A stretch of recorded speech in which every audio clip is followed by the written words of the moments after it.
بك خیر الخلق كلهم. پرون آیاتونو کې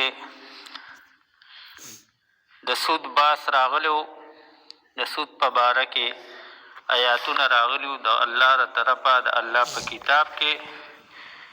اوس د سود په باره کې د رسول الله صلی الله علیه و آله وسلم ارشادات دي، احادیث مبارکه دي چې دا ما او تاسو وورو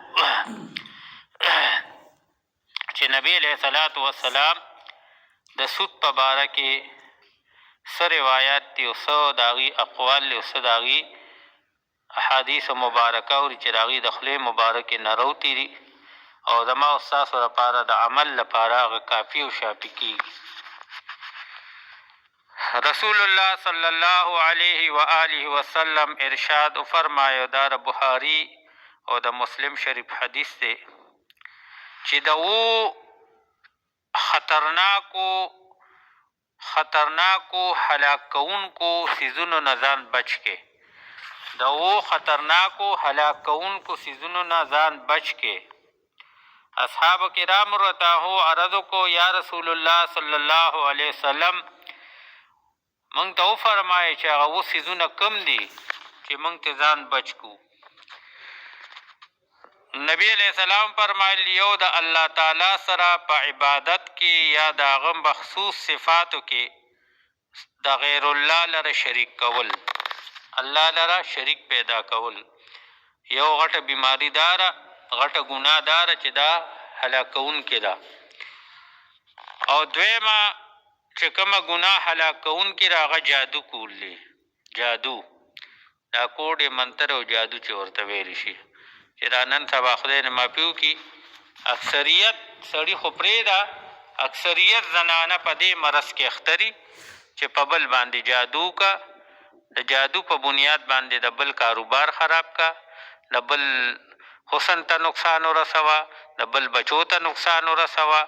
حاجي ما سره رشته نه راکړې، ما له لور نه راکړې، او ما ولې لور ورکول او ما نه کړې نه را، او یاره دا لیور مې ولې ښه شو، یاره د دې زنګ د وړو څه نشته، او د هغې د وړو چې دی نو هغې پلار چې دی نو دا په ترقۍ روان دی، ګاډي م واغېسته، جایداد یې م واغېسته او بچي یې م داسې دي حاجي، او دې له الله ورکړو موږ له یې رانه کړو. نو بس په دغه بنیاد باندې بیا هغې جادو پسې ګرځي، تعویضونو پسې ګرځي.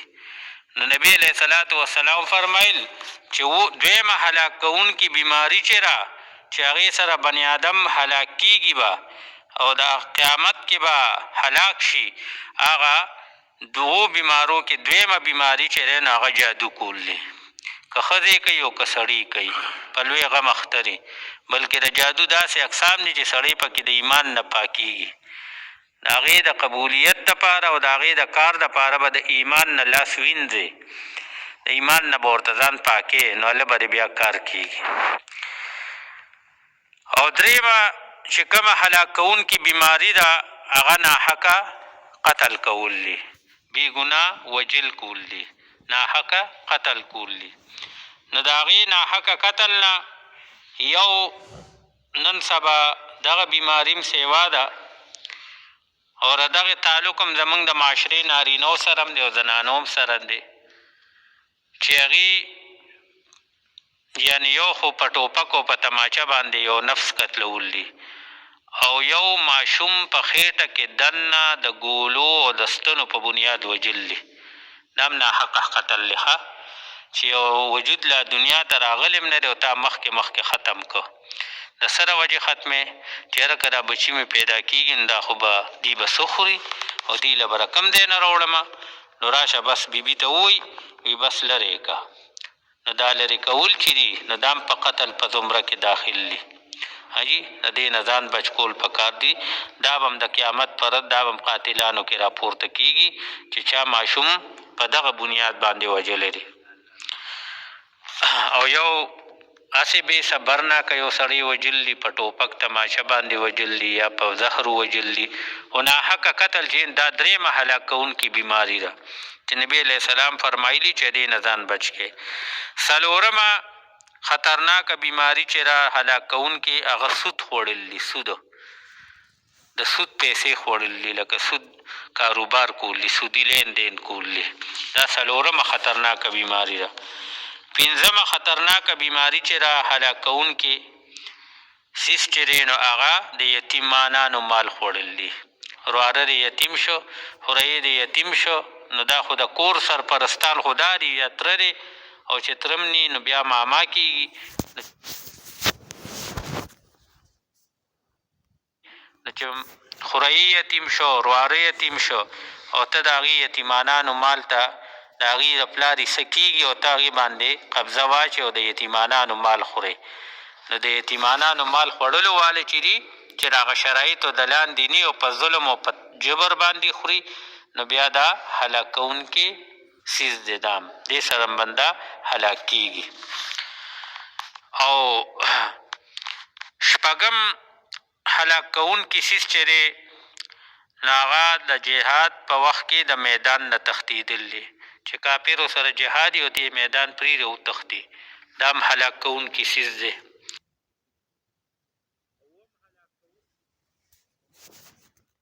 اووم هلاک کوونکې څیز په یو پاک دامنه او شریفه زنانه باندې د بدکارۍ الزام لګول دي، تهمت پې لګول دي چې هغې یو کار نه کړی. او دا خبره هم زمونږ خدای دې معافي وکړي نارینهو کې هم شته او زنانو کې ډېره ده، چې بس چېرته د اوزو کوزو وله یو ډرامه وګوري. حاجي پلانکې مې را پلانکې کوڅه کې ولیده، پلانکې سره په موبایل خبرې کولې. خدای دې وبخه، نو تاسو داسې هغې ته ټلیفون ته غوږ ایښی چې دا واقعي د پلانکې لګیا دی او پلانکې سره لګیا دی. ته د دې نه خبرې چې دا دې څه خبرې کولې او تا په الزام ولګو. اکثر دا رزم په زنانو کې دی، او دا چې کوم نارینه بار ناست دي نو ده ته دا ډرامه ده ته ور ورسېږي چې ښځې د پلانکي سره خبرې کولې. په حالانکه یې به یا رور سره کولې، یا به پلار سره کولې، یا به خور سره کولې. او موږ وله ډرامه وګورو. هغه دی کې باتور خان هم بیا تحقیق نه کوي، هغه دی ناډر جاري کړي چې درځم ښځه روکه کې، چې درځم چې ښځه ني. الله دې وبخه، نه خو ستا منکوښه ده. تا په نکاح کې د تا سره دونه وخت شو، ته خو د خبر تحقیق وکړه که نه چې واقعي ده دا خبره داسې ده. که راغه دی نه به صرف پډر جاري کوي چې درځم چې ښځه ني، نو چې بیا دلته حقیقت معلوم شي نو بیا ګوتې مروړي. حاجي نو چې کوم نارینه او دا الزام لګونکې به څنګه وي په ورځ د قیامت به دا خلک په یو داسې قیدخانه کې قید کړی شي چې هغه به د جهنمیانو د وینو او د زو نه جوړه شوي، د وینو او د زو نه هغه بدبوداره ځای کې به دا خلک قیدیان کړی شي چې څوک په ښځه یا سړي باندې الزام لګوي، د دروغ الزام لګوي، تهمت چې ورته وایي، چې کار په هغه کې ني او ته یې ورپسې وتړې، لکه پښتو کې ورته ډرامې بازي وویل، لکه ډرامې ورپسې وکړه. نو نبي علیه صلات وسلام دا هم هلاک کوونکې اووه بیمارۍ ښودلي دي چې دې کې د سود په زمره کې دغه هم راځي. نو سود یې ورته هم پکې یاد کړی چې سود هم هلاک کوونکې بیماري. دویم د رسول الله صلی الله علیه و آله وسلم ارشاد مبارکو فرمایو چې نن شپه کې دوه سړي ما ته راغلل او زه ځان سره بیت الله ته بوتلمه، لکه د معراج هغه شپه یادوي چې په کوم شپه نبي علیه السلام معراج ته تللی و، د جنت او د جهنم هغه ټول مناظر یې خو لیدلي وو.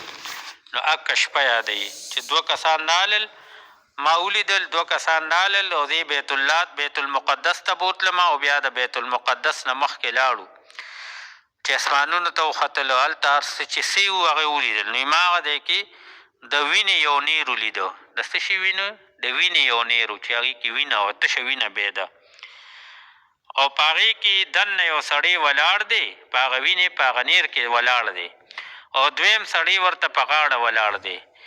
کله چې دا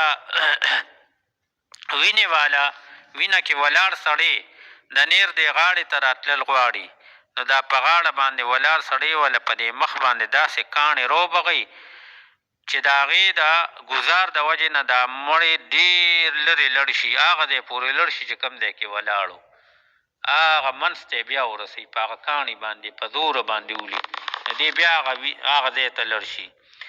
بیا د هغه ځای نه د راوتللو اراده وکړي، نو بیا ورسره دا په غاړه سړی وله بیا د کشان کاڼې روبغې او دا معامله وکړي. نبی علیه صلات وسلام فرمایي چې ما د خپلو دواړو ملګرو نه تپوس وکړه چې دا څوک دی او دا څه ماجره ده چې زه یې وینم.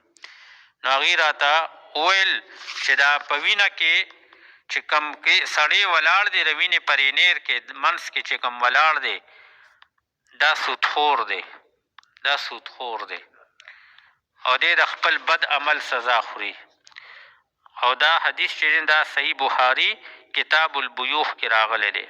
کتاب البیوع باب دی صحیح بخاري کې هغې کې دا حدیث راغلی دی چې دکه په وینه کې په سود کې مبتلا سړي سره به دکه معامله کېږي چې دی به د وینې په نیر ولاړي، دی به راتلل غواړي او هغه به یې کاڼي په خوله وهي او بیا به هغه ځای ته ځي. دریم نبی علیه صلات وسلام په سود اغوستلو والا هم لعنت کړی دی، په سود ورکولو والا هم لعنت کړی دی، په سودي معامله کې ګواهۍ ورکولو والا باندې هم لعنت دی او په دې مابین کې لیکلو والا باندې هم لعنت دی.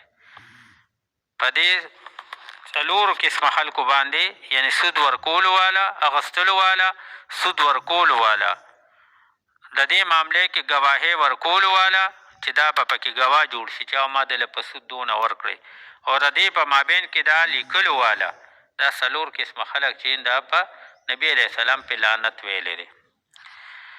په صحیح مسلم شریف کې یو روایت کې راځي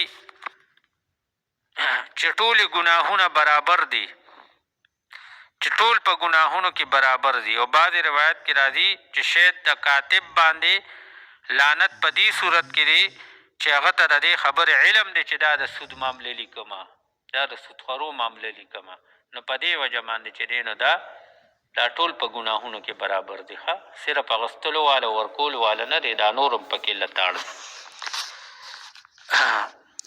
رسول الله صلی الله علیه و آله وسلم ارشاد دی چې څلور کسان داسې دي چې د هغې په باره کې الله پاک په خپل ځان باندې لازم کړې ده. چا لازم کړې ده؟ الله پاک په خپل ځان باندې دا خبره لازم کړې ده چې نه به دی جنت کې داخلوم، نه به د جنت ته نعمتونو مزه سکي، نه به جنت کې داخلیږي او نه به د نعمت د جنتونو را نعمتو خوند او مزه به سکي. هغه څلور کسان کوم دي؟ شراب څکلو والا شرابي، سود خوړلو والا، د یتیم مال په ناحقه خوړلو والا او د خپل مور او پلار نافرمانه. په دې څلورو قسمه خلکو باندې جنت ته تلل الله وایي دا ما به لازم کړه په ځان چې جنت ته به نه داخلوم او نه به د جنت خوند او رنګ او میوې او ذایقه به دې سکي، د هغه نعمتونو ذایقه به هم نه سکي. چې جنت ته نه داخلېږي ذایقه به د کوم ځای نه وسکي. نو چې ښکاره خبره چې جنت ته نه ځي نو خو دوزخ یې ځای دی که نه، دوزخ ته به ځي.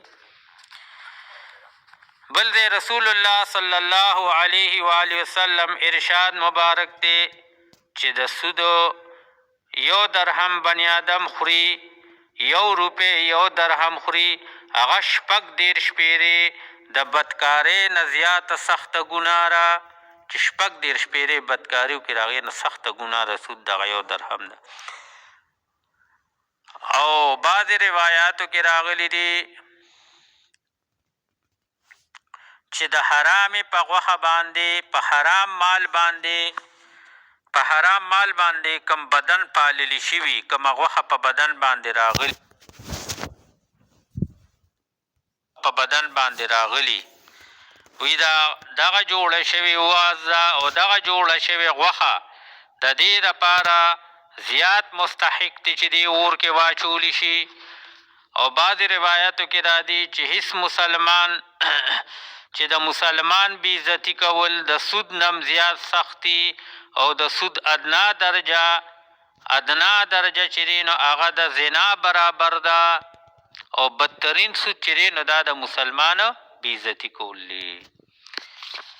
په یو حدیث پاک کې راغلی دی رسول الله صلی الله علیه وسلم د دې خبرې نه منع فرمایلی ده چې میوه د استعمال نه منع فرمایلی ده چې کومه میوه د استعمال نه مخکې د هغې خرڅول خرڅول شي د استعمال نه مخکې هغه قابل استعمال لا نه جوړه شوې او هغه خرڅول شي، نبي علیه السلام له دې نه منع فرمایلې ده. او فرمایلی دي چې په یو بسته کې چې په کومه یو بسته کې هم بدکاري او سودي کاروبار خور شي نو دا ټول د الله پاک عذاب لره دعوت ورکول دي چې بدکاري پکې عام شي په کومه بسته کې او کلي کې او علاقه کې او سودي کاروبار پکې عام شي. وی دي د خدای قهر عذاب له دعوت ورکړه چې خدای عذاب راولېږه را باندې. بل دی رسول الله صلی الله علیه وسلم فرمایل چې کله په یو قوم کې سود لین دین رواج عمومي نو الله پاک په دې باندې د دې د ضرورت څیزونه ګران کی، د دې د ضرورت څیزونه الله په دغه قوم باندې ګران کی. لکه نن سبا وګوره که نه ګران کړي نه دي زموږ د ضرورت څیزونه راغستو دي اوسه. او چې کله په یو قوم کې رشوت اغستل عام شي نو د دشمنانو روب او غلبه به په دغه قوم باندې راشي، د دشمن روب او دبدبه به په دې قوم په دې زړه کې الله ورباچي چې په کوم قوم کې رشوت اغستلو عام شي. بیا رسول الله صلی الله علیه وسلم فرمایل چې د معراج په شپه کې کله چې موږ اوم اسمان ته ورسېدو نو ما هلته د خپل ځان نه پاسه دوه بجلی ولیدې. بجلی د دې نه پس موږ په یو قوم باندې تیر شو چې د هغې خېټې د هغې قوم خېټې د رهایشي مکانات عمره غټې وې لکه دا څونه کور چې د خلکو دی د دې کور عمرې صرف خېټې وې خېټې نو چې څونه غټ کور به وي د خلکو او دغه د کور عمره خېټې وې د هغې قوم د ټولو خلکو او هغه خورې شوې وې داسې خورې وې خېټې داسې خورې شوې دومره غټې غټې خېټې وې چې په هغې کې د مارانو نه ډکې وې. خېټې څه نه ډکې وې؟ د مارانو نه ډکې وې چې هغه به بهر ته په نظر راتللو. ما د جبرائیل امین علیه السلام نه تپوس وکړو چې دا کوم خلک دي؟ وی فرمایل چې دا سودخواره دي. وی فرمایل چې دا سودخواره دي. نو الله دې ما او تاسو د دغې نه بچ کړي. الله دې